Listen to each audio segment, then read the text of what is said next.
Hi everyone and welcome. Today we're going to be diving into the totally charming, a little bit nostalgic, and surprisingly simple world of pixel art. Seriously, if you've ever played an old school video game or just admired one of those perfect little app icons on your phone, you've already felt its magic. So let's get into what makes this whole art form tick.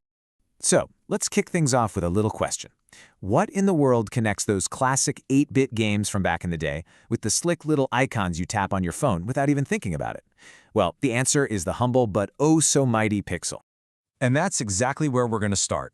In this first part, we're going to break down what pixel art is, right from its most basic, most essential building block. At its very core, the whole idea is beautifully simple. Pixel art is just a way of making digital art, where every single image is built piece by piece using tiny little squares. And each one of those squares, each little block of color, that's a pixel. You know, a great way to picture this is to think of a mosaic. You've seen them, right? Where you take all these little colored tiles and place them just right to create a bigger picture.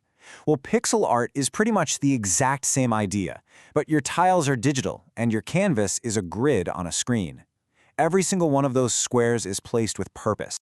Okay, so to really get why pixel art has that specific look, it helps to understand a super important concept in, well, all digital images. We're going to explore the huge difference between what's called bitmap and vector graphics. Pixel art falls 100% into the bitmap category. You might also hear it called a raster graphic, but it's the same thing.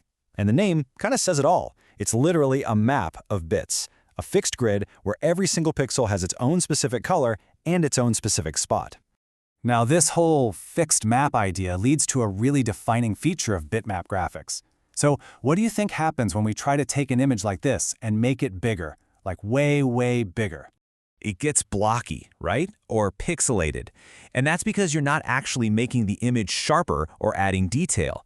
All you're doing is making each of those original squares bigger, which is why it looks like it's breaking down. You can literally see the tiles of the digital mosaic. So what's the other option? Well, that would be vector graphics. Now these are totally different. Instead of a map of pixels, vectors are built using, get this, mathematical equations that define points and lines and curves. It's a completely different way of building an image. And this slide just shows it perfectly. Take a look at what happens when you try to resize them. The vector image on the right can be scaled up to infinity, basically because the computer just redoes the math. It stays perfectly crisp. But the bitmap image, our pixel art, it gets all blocky. And here's the thing, that's not a flaw, that's the whole point. It's the very nature of this art form. And that limitation, that blockiness, is exactly what makes it an art form. It forces you into this unique way of thinking where every single choice, every single tiny square is unbelievably important. This right here is the mantra of every pixel artist. Because your canvas is so limited, you can't just be messy. Every single pixel has to be placed deliberately. Its color, its position, everything has a job to do. It's all about being intentional. And you see this kind of deliberate art all over the place. It's the very soul of classic video games, giving them that look we all know and love. It's used for app icons because it stays super clear and readable even when it's tiny. And of course, it's used anytime someone wants to create that awesome, nostalgic retro vibe. So, now that you get the what, the how, and the why, let's talk about you. Because this last section is all about getting you started on your very own pixel art journey. And here's the absolute best part about all of this, for real. Anyone can do it.